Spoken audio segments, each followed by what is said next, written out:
નવસારી અને ડાંગ જિલ્લા ભાજપ દ્વારા તાલુકા પંચાયત સભ્યોનું પ્રશિક્ષણ શિબિરનું આયોજન નાની વઘઈ ખાતે આવેલ કિલાદ કેમ્પ સાઇટ ખાતે કરવામાં આવ્યું હતું। લોકસભાની ચૂંટણીના પડઘમ વાગી રહ્યા છે ત્યારે તમામ રાજકીય પાર્ટીઓ તેની તૈયારીમાં લાગી ગયા છે।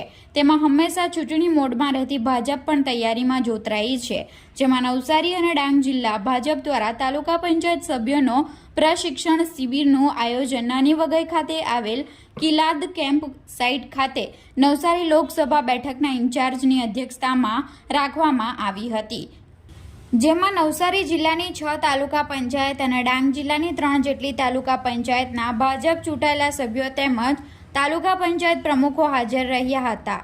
આ પ્રશિક્ષણ શિબિરમાં તાલુકા પંચાયત ચૂંટાયેલા સભ્યોને લોકસભા ચૂંટણીમાં કેવી રીતે કામગીરી કરવી તે અંગેનું માર્ગદર્શન આપવામાં આવ્યું હતું।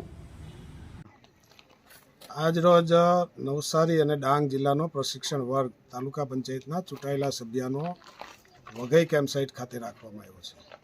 ભારતીય જનતા પાર્ટીની પદ્ધતિ છે સમગ્ર દેશમાં પાર્ટીના કાર્યકર્તાઓને પ્રશિક્ષિત કરવા માટે દર વર્ષે ચૂંટાયેલા લોકો નગરપાલિકા તાલુકા પંચાયતથી લઈને સાંસદ સુધી અને સંગઠનમાં મોરચાથી લઈને રાષ્ટ્રીય સ્તર સુધી ભારતીય જનતા પાર્ટી એક જ એવી પાર્ટી છે કે જે દર વર્ષે કાર્યકર્તાઓને પ્રશિક્ષિત કરીને એમને માર્ગદર્શન આપતી રહે છે।